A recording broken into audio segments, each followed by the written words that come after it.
Entonces, mis hermanos, pues vamos a entrar ahora a la exposición de la palabra de Dios para continuar exponiendo el libro de Eclesiastés, donde Salomón, como rey de Israel, nos ha estado presentando la vida del hombre desde una perspectiva terrenal y normalmente lo hace a través de la frase debajo del sol, ya que esta palabra, mis hermanos, es una referencia a las labores que el ser humano hace en la tierra dentro del día, las cuales no eran como las que hoy nosotros tenemos.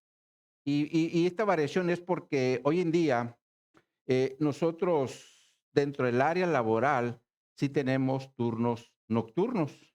Por ejemplo, tenemos el trabajo en los hospitales, donde allí la atención es constantemente, ¿verdad? Ahí no para.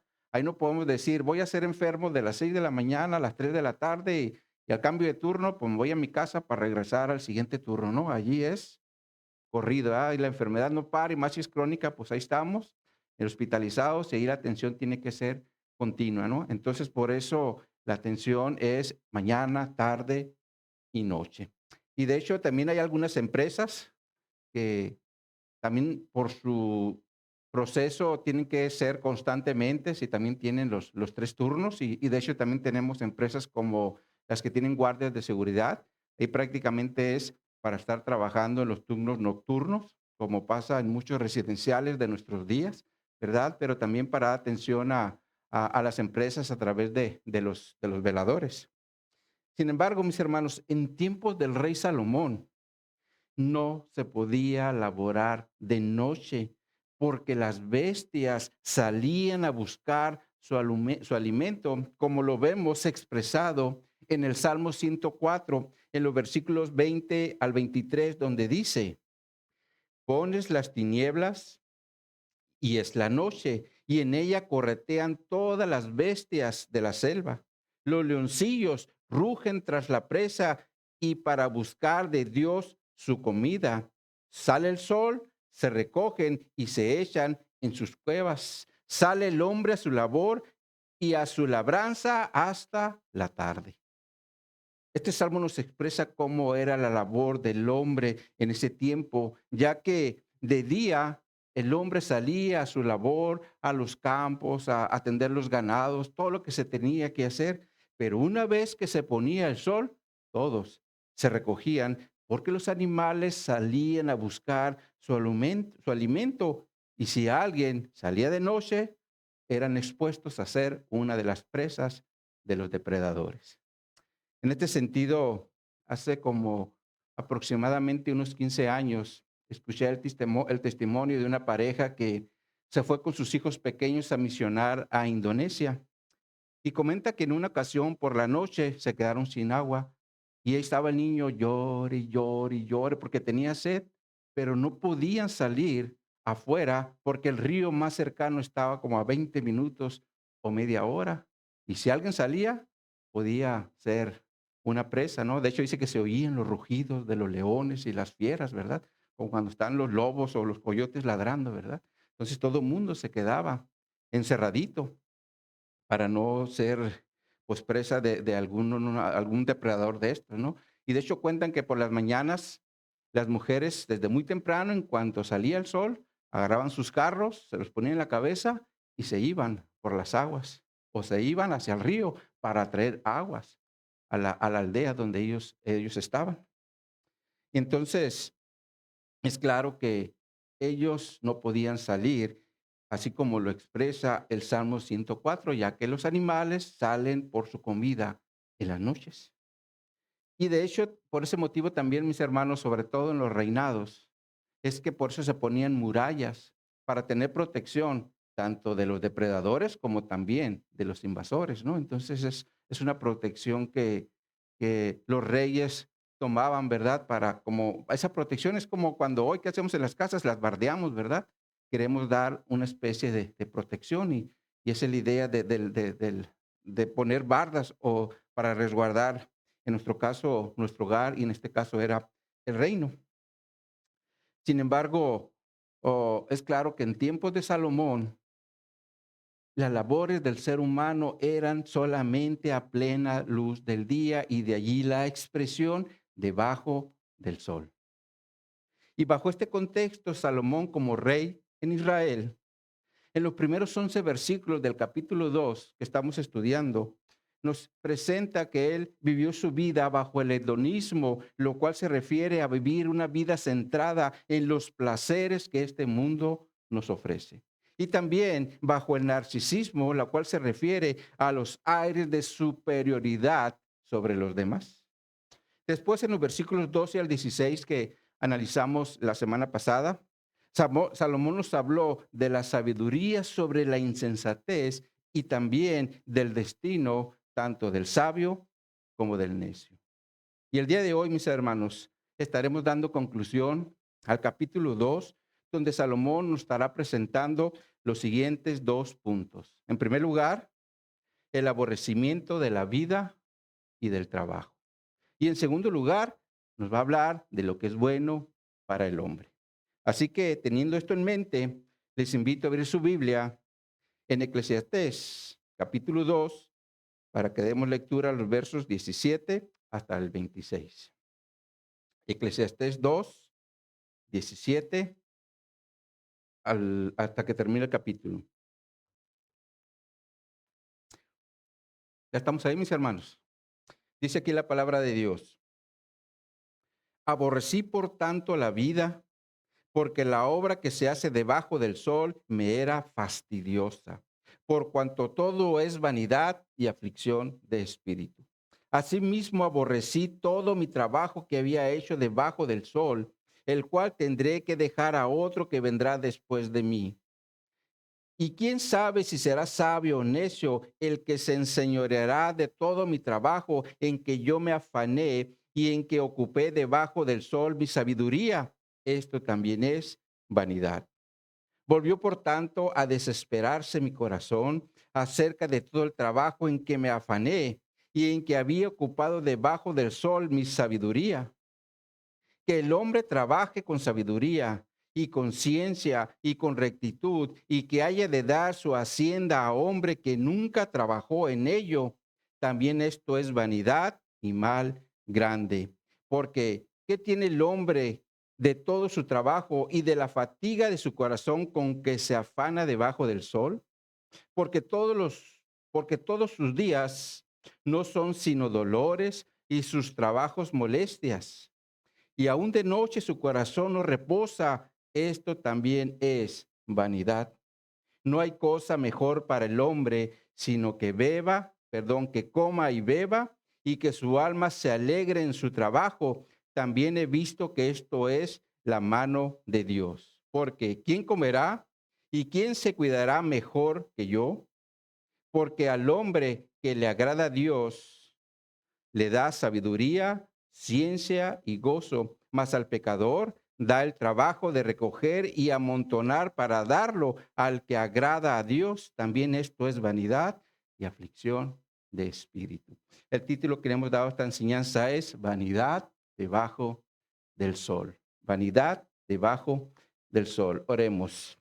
Oh Padre Celestial, te pido que nos hables el día de hoy a través de tu palabra, que seamos edificados, que sea tu palabra hablando al corazón de cada uno de nosotros en lo particular, para que podamos salir de este lugar con una mente renovada, con una mente con conceptos claros de lo que tú quieres para nosotros y que te podamos glorificar, Señor, en todo lo que hagamos. Te pido también que utilices a este siervo inútil para edificar a sus hermanos y así mismo podamos juntos avanzar conforme a las instrucciones que tú nos vas dando en tu palabra. Así que, mi Dios, nos ponemos en tus manos. En el nombre de Jesús lo hacemos. Amén y amén.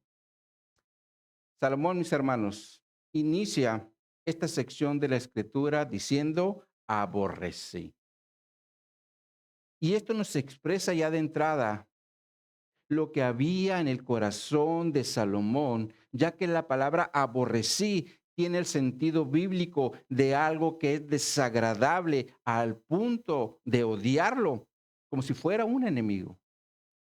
Un ejemplo de esto lo podemos ver con los hermanos de José. ya que ellos aborrecían a José porque su padre lo amaba más, como lo enseña la escritura en Génesis, en el capítulo 37, en los versos 4 y 5, donde dice, y viendo sus hermanos que su padre lo amaba más que a todos sus hermanos, le aborrecían y no podían hablarle pacíficamente. Y soñó Josué un sueño y lo contó a sus hermanos y ellos llegaron a aborrecerle más todavía. Esta es la idea de la palabra aborrecí. De hecho, por ese motivo, los hermanos de José lo querían matar como si fuera un enemigo. Sin embargo, Salomón, mis hermanos, presenta esta palabra de aborrecimiento en el contexto de lo que ya mencionó en todos los versículos anteriores. Es decir, hablando del gozo, de los placeres, de las posesiones, incluso de la sabiduría que tenía, porque a final de cuentas él dice que iba a morir como cualquier necio. Y esto llevó a Salomón al aborrecimiento de la vida. Por eso dice, aborrecí por tanto la vida. Ahora, me gustaría hacerles una pregunta. Si hoy nos preguntaran, ¿aborreces tu vida? ¿Qué le contestaríamos? ¿Qué le contestaríamos? Estoy seguro, mis hermanos, que todo va a depender del contexto en el cual nos encontremos. Por ejemplo, si somos cristianos, seguramente nuestra respuesta será no, porque la Escritura nos enseña que todo, absolutamente todo lo que pasa en nuestra vida tiene un propósito, como lo enseña la Escritura en Romanos 8:28, donde nos dice, y sabemos que a los que aman a Dios, todas las cosas le ayudan a bien, esto es, a los que conforme su propósito son llamados. Y un poco más adelante nos dice a partir del versículo 31, si Dios es por nosotros, ¿quién contra nosotros? Y por lo tanto dice, nada nos puede separar del amor de Dios, ni la tribulación, ni la angustia, ni la persecución, ni el hambre, ni la desnudez, ni el peligro o la espada. Lo cual quiere decir que si somos cristianos, nada de estas situaciones nos deben llevar al aborrecimiento de la vida, porque Dios está con nosotros. ¿Cuántos dicen amén? Pero mis hermanos, si Dios no está con nosotros, ahí el panorama será totalmente diferente. Porque si una persona vive sin Dios y experimenta tribulación, angustia, persecución, hambre, desnudez, peligro o espada, estas situaciones sí van a afectar su vida al punto de decir, aborrezco mi vida. Como Salomón aquí lo está expresando, pero lo hace sin la perspectiva de Dios en su vida. Por eso es que dice, aborrecí por tanto la vida. Ahora, algo que me llama la atención es que la Escritura también nos enseña que hubo hombres utilizados grandemente por Dios que desearon morir. Y sobre todo cuando estuvieron en situaciones difíciles. Un primer ejemplo es el de Moisés, cuando estuvo presionado por el pueblo, cuando le estaban pidiendo carne. Y Moisés le dice a Dios en Números, capítulo 11, en los versículos 13 al 15, ¿de dónde conseguiré yo carne para dar a todo este pueblo?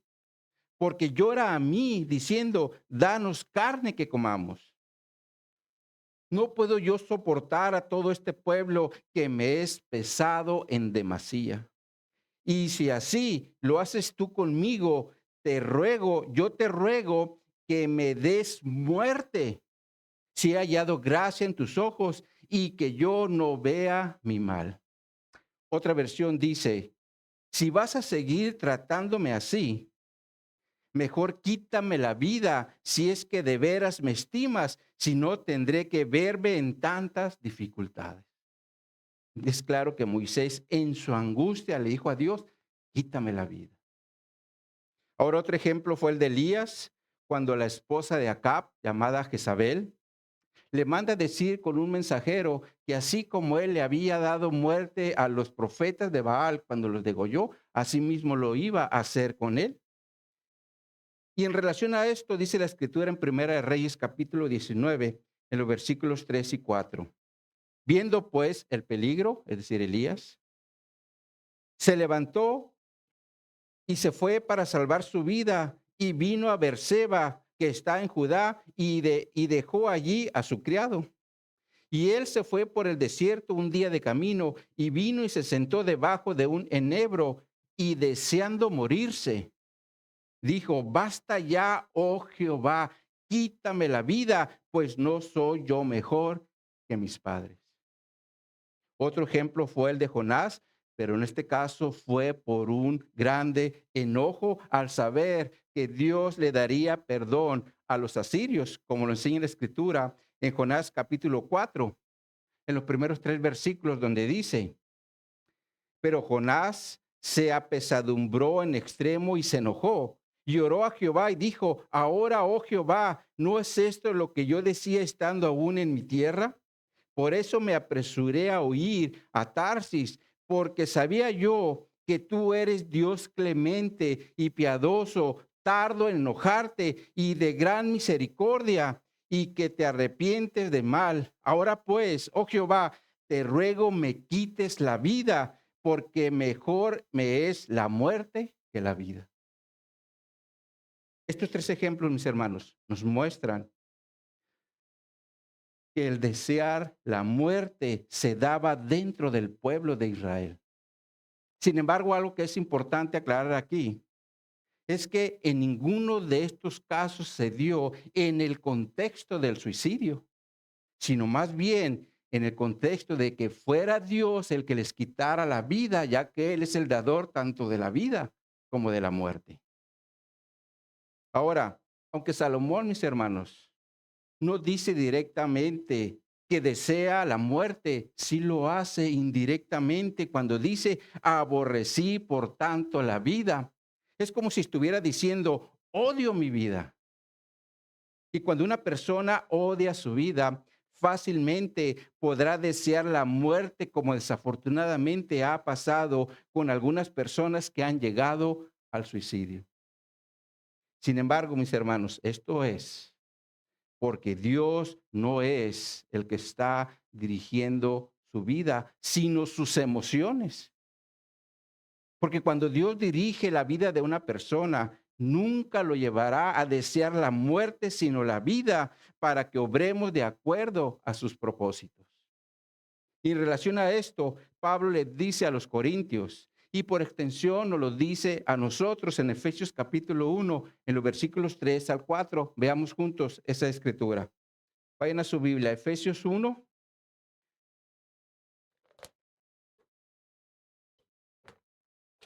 versículo 3 en adelante.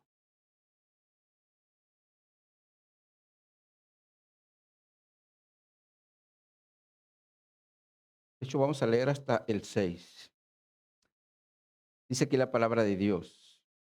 Bendito sea el Dios y Padre de nuestro Señor Jesucristo, que nos bendijo con toda bendición espiritual en lugares celestiales en Cristo, según nos escogió en Él antes de la fundación del mundo, para que fuésemos santos y sin mancha delante de Él en amor, habiéndonos predestinado para ser adoptados hijos suyos por medio de Jesucristo, según el puro afecto de su voluntad, para alabanza de la gloria de su gracia, con la cual nos hizo aceptos en el amado. Esta escritura nos muestra al menos 3 propósitos por el cual el Padre nos escogió en Cristo. Estos son, en primer lugar, para que seamos santos y sin mancha delante de Él. En segundo lugar, para que seamos adoptados como hijos suyos. Y en tercer lugar, para que seamos alabanza de la gloria de su gracia. Y un muerto, mis hermanos, no va a poder hacer nada de esto. Por eso necesitamos vivir para cumplir estos propósitos que Dios nos ha dado cuando nos llamó para ser parte de su iglesia. Ahora, mis hermanos, Salomón, después de comentar que él aborrece su vida, continúa diciendo: porque la obra que se hace debajo del sol me era fastidiosa, perdón. Ahora, aquí la palabra obra es una referencia al trabajo que se hace en la tierra. Por eso también dice debajo del sol. Y lo interesante de esto es que Salomón como rey no tenía por qué levantarse a las 5 de la mañana para ir a cultivar la tierra o para atender los ganados, ya que esto lo hacían sus criados. Y por lo tanto, la pregunta aquí es, ¿por qué Salomón dice que la obra le era fastidiosa si él no era un obrero como todos los demás? Ya que él no tenía que levantarse temprano para aprovechar la luz del día, como lo hacían todos los obreros. Y creemos que el contexto nos da la respuesta, porque recordemos que Salomón como rey también era juez y tenía que atender todos los asuntos del reino, entre ellos la impiedad y la iniquidad, como se menciona en Eclesiastés capítulo 3, verso 16, donde dice, vi más debajo del sol y en lugar de juicio allí impiedad y en lugar de justicia allí iniquidad. ¿Se imaginan, mis hermanos, ser juez del Poder Judicial y tener que estar atendiendo, evaluando un sinfín de impiedades y también de injusticias? Como por ejemplo, un caso donde despojaron a una anciana de todas sus pertenencias, pero lo hicieron a golpes. O un caso de que alguien se enojó y fue y mató a alguien por su enojo. O que cuando alguien abusa de una menor. Estas son cosas muy desagradables que tendríamos que estar atendiendo cada día por el pecado que hay en la humanidad. Y eso, mis hermanos, era lo mismo que pasaba en tiempo de Salomón, porque aunque ellos eran el pueblo de Dios, se daban muchas injusticias e iniquidades entre ellos, lo cual es una referencia a muchas maldades. De hecho, por ese motivo, cuando Dios le dijo a Salomón, pídeme lo que quieras, él le dijo, dame un corazón entendido para juzgar y para discernir entre lo bueno y lo malo. Porque Salomón sabía que como rey tendría que atender todos los problemas del reino. Sin embargo, por lo que está expresando Salomón, todo indica que se cansó de juzgar al pueblo por toda su maldad, al punto que ahora le era desagradable y también sin sentido. Miren cómo traduce el versículo 17, la nueva traducción viviente. Se los ponemos en la pantalla. Dice esta traducción. Por tanto, llegué a odiar la vida porque todo lo que se hace aquí bajo el sol es tan complicado, nada tiene sentido, es como perseguir el viento. Esta traducción dice que lo que se hace aquí abajo del sol es tan complicado. Y seguramente Salomón, como juez en Israel, tuvo que atender muchas decisiones complicadas. Ya vimos un caso, comentamos un caso cuando dos prostitutas llevan a un bebé, uno de ellos murió y le dice, no, es mi bebé. Y al final de cuentas, pues Salomón tuvo que solucionar esa situación, ¿verdad? Y todo esto que estuvo pasando en el contexto de la vida de Salomón fue lo que le llegó a aborrecer su vida, pero también dice, esto es algo sin sentido, es como si estuviéramos persiguiendo el viento. Y es claro que esto es, mis hermanos, porque mientras el pecado siga gobernando el corazón del ser humano, la impiedad y la iniquidad seguirán siendo parte de lo que estaremos viendo en nuestro día a día. Así como Él lo miró, lo seguimos viendo el día de hoy. Por eso es importante el evangelio en la vida del pecador, porque el evangelio, mis hermanos, es un regalo de Dios a la humanidad para que nuestro corazón sea transformado. Y de esa forma, en lugar de estar buscando la impiedad y la iniquidad, ahora busquemos la santidad y la justicia bajo la dirección de la palabra de Dios y bajo la dirección del Espíritu Santo, quien está operando desde adentro de nuestro ser interior como un ayudador. Por eso es importante el Evangelio en nuestra vida. Ahora, Salomón continúa diciendo en el versículo 18, asimismo aborrecí todo mi trabajo que había hecho debajo del sol, el cual tendré que dejar a otro que vendrá después de mí. Salomón aquí continúa con el tema del aborrecimiento de su labor, pero ahora incluye a sus herederos, a los cuales tendrá que dejar lo que él ha ganado. Miren cómo lo traduce la Nueva Traducción Viviente, se los ponemos en la pantalla. Dice esta traducción: llegué a odiar todo el trabajo que hice en este mundo porque tengo que dejarles a otros lo que he ganado. ¿Se imaginan, mis hermanos, estar trabajando con el pesar en nuestro corazón de que le tenemos que dejar todo lo que hemos hecho a nuestros hijos? Esto definitivamente, mis hermanos, es pensar de una forma egoísta. Porque un padre siempre va a buscar la forma de que sus hijos se beneficien, perdón, sus hijos tengan beneficio a través de nuestro trabajo. Aunque a veces, la verdad, nos vamos a los extremos. Porque en lugar de preparar a los hijos para que enfrenten la vida, hacemos todo lo contrario, ya que solo les damos los beneficios y nunca le damos responsabilidades. Y como consecuencia, tenemos hijos soberbios y desobedientes, como pasa en muchos hogares de nuestra actualidad. Por eso hay que ser equilibrados, dándoles privilegios, pero también responsabilidades para ir modelando su carácter y de esa forma ellos puedan seguir adelante cuando ya no estemos nosotros.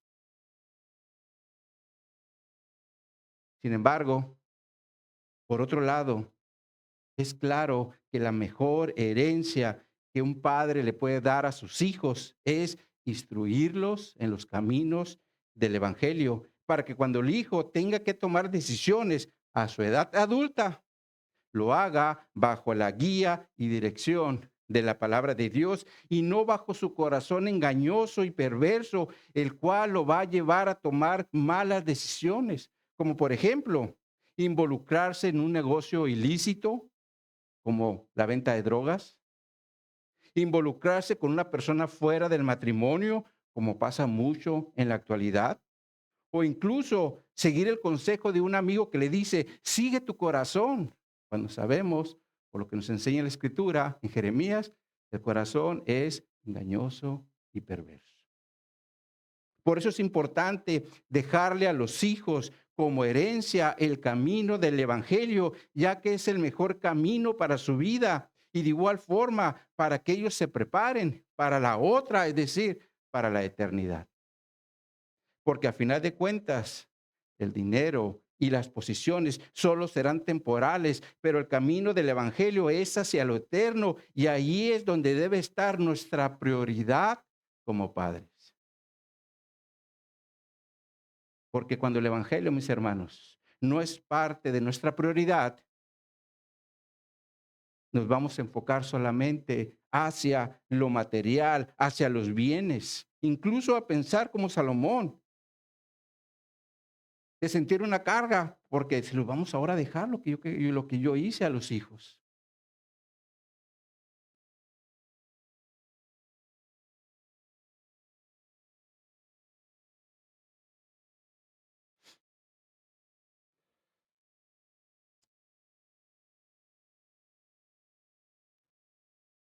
Y vemos que eso es lo que aquí Salomón está exponiendo cuando dice, tendré que dejar a otro que vendrá después de mí. Y aquí él vendrá se refiere a un sucesor, como lo traduce la nueva versión internacional, se los vamos a poner en la pantalla. Dice esta traducción, aborrecí también el haberme afanado tanto en esta vida, pues el fruto de tanto afán tendría que dejárselo a mi sucesor. Ahora, mis hermanos, en el contexto de los reyes, el sucesor era al trono y por lo regular era el hijo, uno de los hijos que el rey escogía, ¿verdad? En este caso, David fue el que escogió a Salomón, aunque sabemos que fue porque el Señor le dijo, va a ser Salomón el próximo rey. Pero después de Salomón entró Roboam como su sucesor. Entonces es claro, mis hermanos, que Salomón está hablando en el contexto de un sucesor o de un heredero al trono. Sin embargo, todo indica que Salomón tenía presente algunos salmos que hablan de la herencia que se dejará a otros, como por ejemplo, Salmo 39:6 nos dice, ciertamente como una sombra es el hombre, ciertamente en vano se afana, amontona riquezas y no sabe quién las recogerá. O en el Salmo 49:10 que dice, pues verá que aún los sabios mueren, que perecen del mismo modo que el insensato y el necio y dejan a otros sus riquezas. Todo indica que estas escrituras le estaban haciendo ruido a Salomón. Por eso después hace una pregunta en el versículo 19, donde dice, ¿y quién sabe si será sabio o necio el que se enseñoreará de todo mi trabajo en que yo me afané y en que ocupé debajo del sol mi sabiduría? Esto también es vanidad. Es claro que Salomón, en este periodo de su vida, está bien enfocado en los bienes terrenales que él había logrado. Miren cómo lo traduce la Nueva Traducción Viviente, se los ponemos en la pantalla. Dice esta traducción: ¿y quién sabrá si mis sucesores serán sabios o necios? Sin embargo, ellos se van a apoderar de todo lo que yo he adquirido bajo el sol a través de mi destreza y esfuerzo. Qué absurdo. ¿Se imaginan, mis hermanos, tener un padre así? Que solo se enfoca en sus logros y en sus esfuerzos personales y a nosotros como sus hijos nos hace a un lado. Así estaba Salomón, como diciendo, ¿por qué tengo que compartir mis logros y mis esfuerzos con mi sucesor? Que él se haga mejor su camino, ¿no? Que él se busque sus esfuerzos y sus logros. Esa es la idea que nos está mostrando aquí Salomón. Sin embargo, continúa diciendo en el versículo 20, volvió por tanto a desesperarse mi corazón acerca de todo el trabajo en que me afané y en que había ocupado debajo del sol mi sabiduría. Se observan, Salomón en los versículos 19 y 20 está haciendo un énfasis en algo. Y esto es cuando está repitiendo la palabra mi sabiduría. Porque a través de las repeticiones es como los escritores hacían énfasis cuando querían que la gente pusiera atención en algo. Y en este caso es cuando Salomón dice mi sabiduría. Ahora, la pregunta aquí es, ¿de qué sabiduría está hablando Salomón? ¿Será de la sabiduría que Dios le otorgó al inicio de su reinado? ¿O será la sabiduría que logró a través de su experiencia como rey?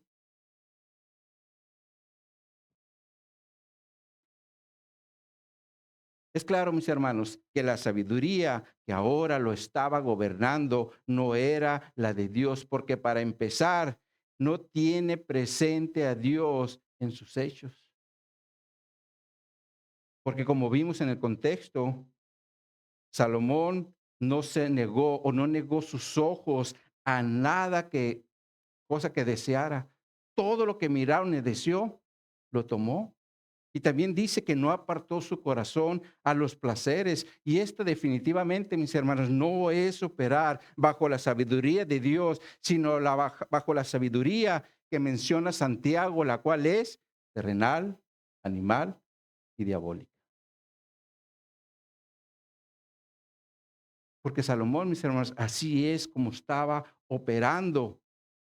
Es decir, bajo los deseos de la carne y no bajo la dirección de Dios como al inicio de su reinado. De hecho, por eso Salomón escribió al inicio de su reinado en Proverbios 1:7, el principio de la sabiduría es el temor a Jehová. Los insensatos desprecian la sabiduría y la enseñanza. Ahora, no podemos negar que este es un buen consejo de un sabio para nuestra vida. Sin embargo, Salomón, en este periodo de su vida, no lo estaba considerando, porque su corazón engañoso era el que lo estaba controlando para hacer las cosas en contra de la palabra de Dios, como lo hemos visto en todo el contexto. Pero la pregunta ahora es, ¿y nosotros? ¿Con qué sabiduría estamos operando el día de hoy? ¿Será con la que tenemos en la palabra de Dios? ¿O es la de nuestro corazón engañoso y perverso que nos lleva a operar en contra de la palabra de Dios? Espero que todos estemos buscando la sabiduría que el Señor nos dejó en su palabra, porque es la que nos va a llevar por el camino que agrada a Dios. Porque si la sabiduría que nos está dirigiendo es la de nuestro corazón engañoso y perverso, hará que nos apartemos cada día más de la voluntad de Dios, y eso no es bueno para ningún cristiano. Bueno, si realmente lo somos, porque también hay falsos hermanos, como lo menciona la Escritura, tanto en Corintios como Gálatas. Sin embargo, aquí no hay falsos, ¿verdad? ¿O sí? Espero que no. Entonces, retomando, vemos que la sabiduría a la que Salomón se está refiriendo, lo que hay en su corazón, no es la de Dios, la que el Señor le dio al principio de su reinado, sino ahora es la que él lo estaba guiando por medio de su corazón. Y esa sabiduría es la que lo estaba llevando a la desesperación. Por eso dice, volvió por tanto a desesperarse mi corazón acerca de todo el trabajo en que me afané. Otra versión dice, terminé decepcionado.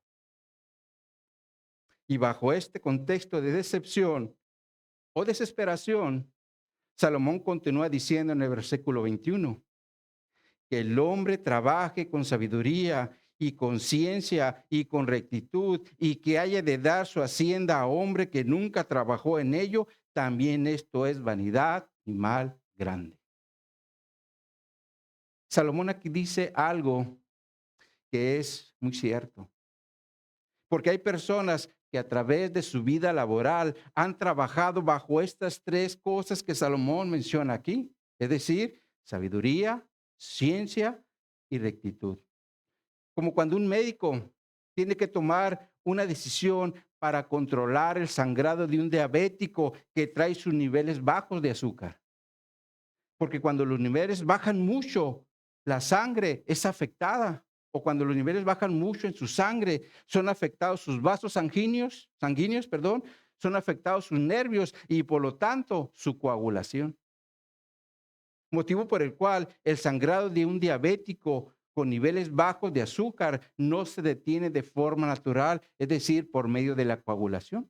¿Qué pasa en una situación normal? Nos cortamos, taponeamos, esperamos un tiempo, un minuto, 2 minutos, soltamos y automáticamente se taponeó.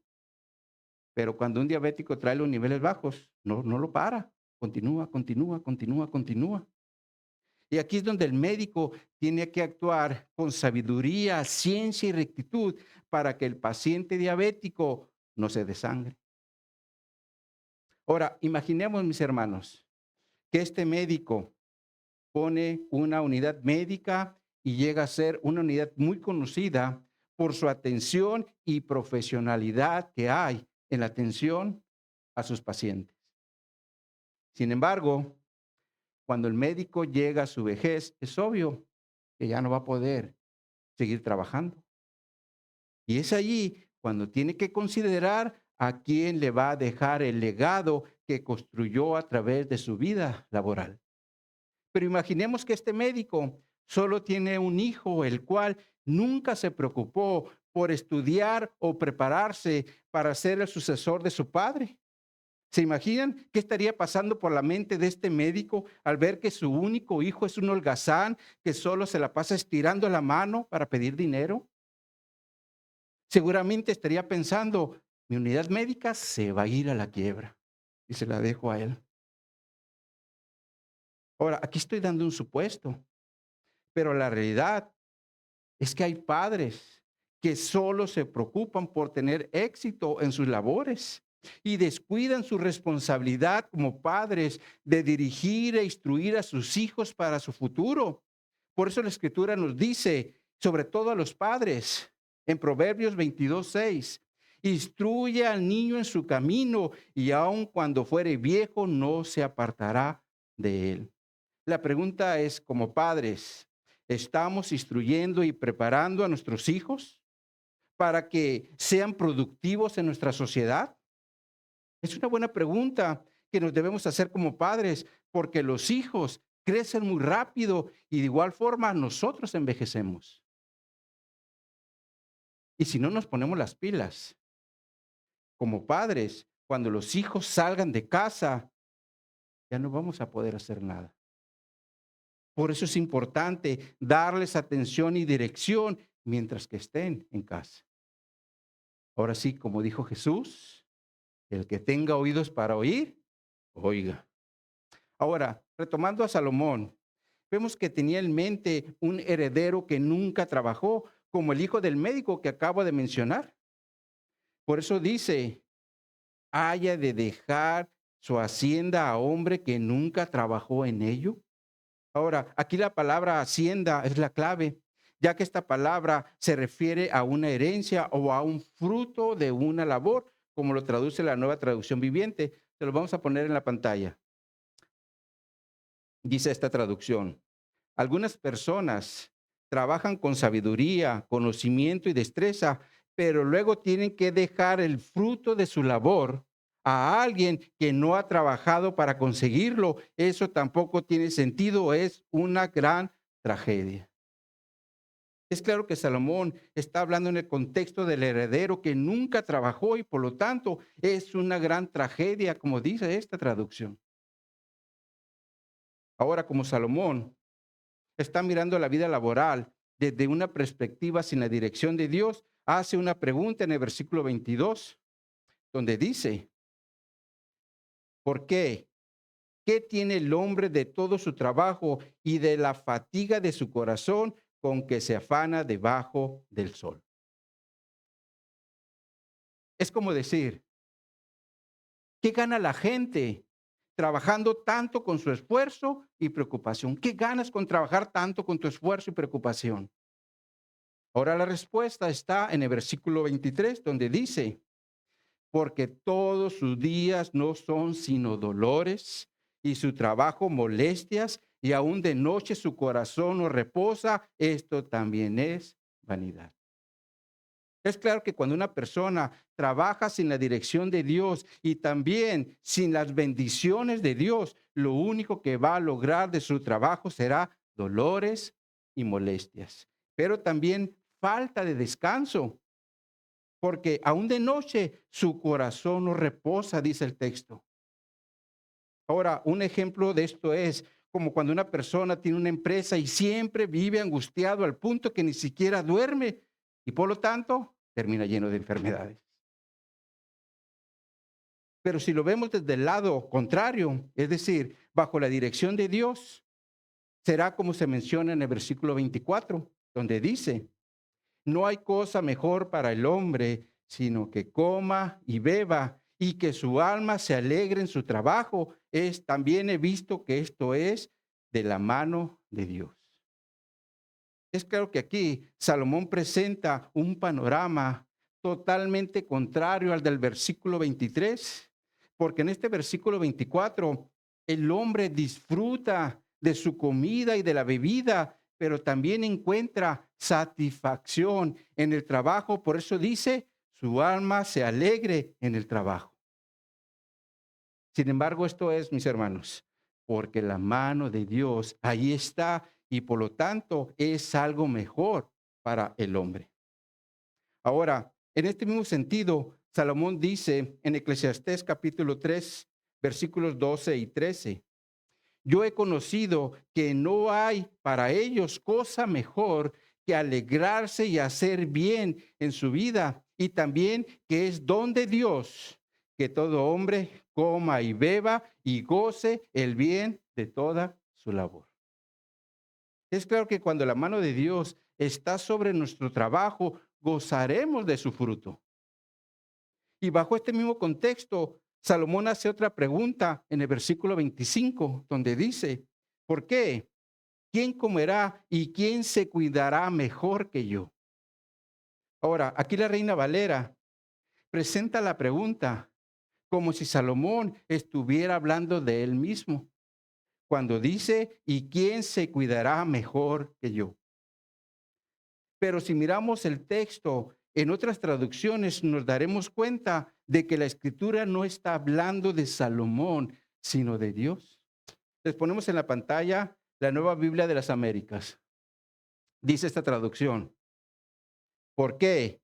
¿Quién comerá y quién se alegrará sin él? La Nueva Traducción Viviente dice, pues, ¿quién puede comer o disfrutar de algo separado de él? Y por último, Nueva Versión Internacional dice, porque ¿quién puede comer y alegrarse si no es por Dios? Esta última traducción es más específica para hacer referencia de que aquí se está hablando de Dios y no de Salomón. Ya que es Dios, mis hermanos, el que nos da alegría del fruto de nuestro trabajo. Ahora, para cerrar el punto, Salomón dice en el versículo 26, porque al hombre que le agrada a Dios, le da sabiduría, ciencia y gozo, mas al pecador da el trabajo de recoger y amontonar para darlo al que agrada a Dios, también esto es vanidad y aflicción de espíritu. Es claro que Salomón aquí nos presenta dos formas del obrar de Dios. La primera es cuando dice, al hombre que le agrada, Dios le da sabiduría, ciencia y gozo. Aquí la palabra clave es agrada, ya que esta palabra se refiere a una persona que es buena o de excelencia moral. Ahora, un ejemplo de esto lo vemos en el Sermón del Monte, cuando Jesús está hablando de los ciudadanos del reino en Mateo, capítulo 5, verso 16, cuando dice, así alumbre vuestra luz delante de los hombres, para que vean vuestras buenas obras y glorifiquen a vuestro Padre que está en los cielos. Aquí se habla de las buenas obras para glorificar al Padre. Ahora, un poco más adelante, Jesús dice en Mateo 12:35, el hombre bueno del buen tesoro del corazón saca buenas cosas y el malo del mal tesoro saca malas cosas. Es claro que el hombre que agrada a Dios es el que del tesoro de su corazón saca buenas obras. Y a estos hombres, mis hermanos, son a los que el Señor les da sabiduría, ciencia y gozo. ¿Y por qué se los da? Porque son de su agrado. Ahora, esta es una primera forma que nos presenta la Escritura del obrar de Dios. Y la segunda es cuando dice, mas al pecador da el trabajo de recoger y amontonar para darlo al que agrada a Dios. Ahora, cuando aquí se menciona la palabra pecador, es una referencia a una persona que vive en desobediencia a Dios.